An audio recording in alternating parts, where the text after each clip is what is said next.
नमस्कार दोस्तों, स्वागत है एक और शानदार वीडियो में। तो दोस्तों, क्या आप जानते हैं कि आपके सेविंग अकाउंट का ब्याज यानी कि इंटरेस्ट कैसे आपके पैसे को बढ़ाने में मदद करता है।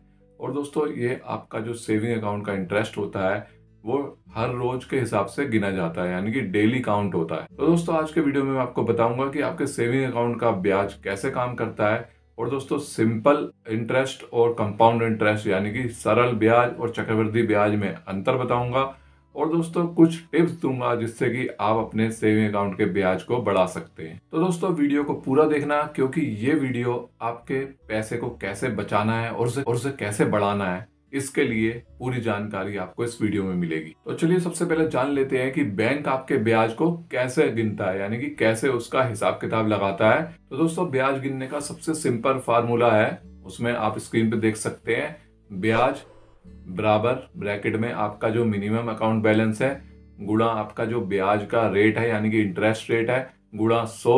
और दोस्तों, फिर भाग करेंगे हम 365 दिन से, क्योंकि एक साल में 365 दिन होते हैं। तो दोस्तों, एग्जाम्पल के लिए हम ले लेते हैं कि मान लीजिए आपके अकाउंट में 1 लाख रुपए जमा है अभी, मतलब मिनिमम बैलेंस जो आपके अकाउंट में 1 लाख रुपए। और दोस्तों, आपके ब्याज की दर है 4%। तो दोस्तों, एक दिन का ब्याज निकालने के लिए आपको इस फार्मूले में ये सारी जो डिजिट है ये फिट करनी पड़ेंगी और उसके बाद आपका ब्याज निकल जाएगा। तो दोस्तों, आपका एक दिन का ब्याज होगा 1 लाख गुणा 4 भाग 365, तो यानी कि 10 रुपए 96 पैसे आपका जो एक दिन का इंटरेस्ट आ जाएगा। तो दोस्तों, यानी कि आपके अगर अकाउंट में 1 लाख रुपए पूरे एक महीने तक रखे रहेंगे तो आपका जो टोटल इंटरेस्ट होगा 328 रुपए हो जाएगा। अब दोस्तों, सवाल ये आता है कि ये ब्याज आपके अकाउंट में कब आएगा, यानी कब आपके अकाउंट में क्रेडिट होगा। तो दोस्तों, ज्यादातर बैंक हर 3 महीने यानी कि क्वार्टरली आपके अकाउंट में इंटरेस्ट को क्रेडिट करती है।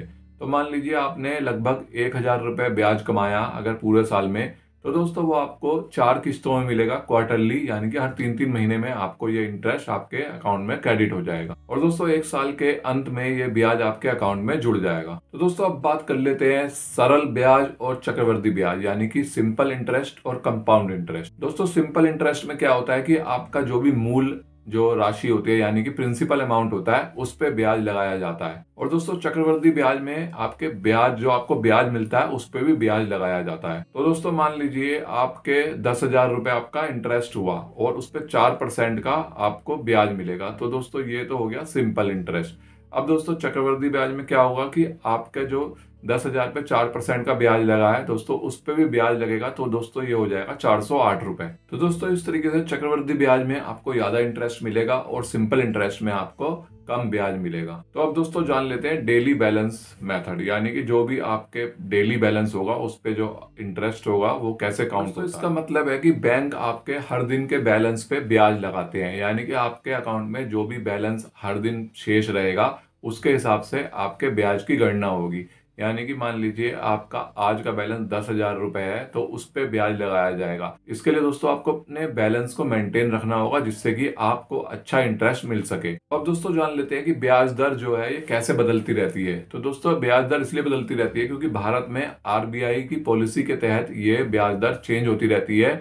इसलिए आपको चाहिए कि आप समय समय पर अपने बैंक में जाकर अपना इंटरेस्ट जो है बैंक का ब्याज चेक करते रहें। अब दोस्तों, बात कर लेते हैं उन आसान तरीकों की जिनसे आप अपने सेविंग अकाउंट से अच्छा ब्याज ले सकें। तो दोस्तों, पहला पॉइंट आता है हाई यील्ड सेविंग अकाउंट, यानी कि आपको अपने बैंक का चुनाव करना होगा। जो बैंक आपको अच्छा ब्याज देता है आप उसी में अपना सेविंग अकाउंट ओपन करें। तो दोस्तों, आपका ब्याज आपके डेली बैलेंस पे निर्भर रहता है, तो इसलिए अपने डेली बैलेंस को मेंटेन रखें। और दोस्तों, फालतू पैसे को आप अपने सेविंग अकाउंट में ना रखें। अगर आपके पास एक्स्ट्रा पैसा है तो आप उसको एफडी में इन्वेस्ट करें या किसी और सेविंग चीज में इन्वेस्ट करें, जिससे कि आपका जो है डेली बैलेंस मेंटेन रहे। और दोस्तों, लास्ट पॉइंट है ऑटोमेटिक सेविंग फीचर्स का इस्तेमाल करें, जिससे कि आपके अकाउंट का जो बैलेंस है वो सेविंग अकाउंट में मेंटेन रहे। तो दोस्तों, अब आपको समझ में आ गया होगा कि सेविंग अकाउंट में ब्याज जो है वो कैसे काम करता है। तो दोस्तों, इसके लिए एक तो आप अपने सेविंग अकाउंट का बैलेंस बनाए रखें और दोस्तों, आप सही बैंक का चुनाव करें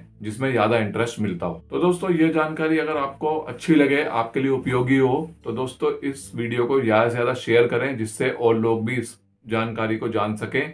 और दोस्तों, चैनल पे नया है तो उसे सब्सक्राइब कर लेना और दोस्तों, वीडियो अच्छा लगे तो उसे लाइक भी कर देना। चलिए मिलते हैं अगले वीडियो में। Till then keep watching. Thank you and bye bye.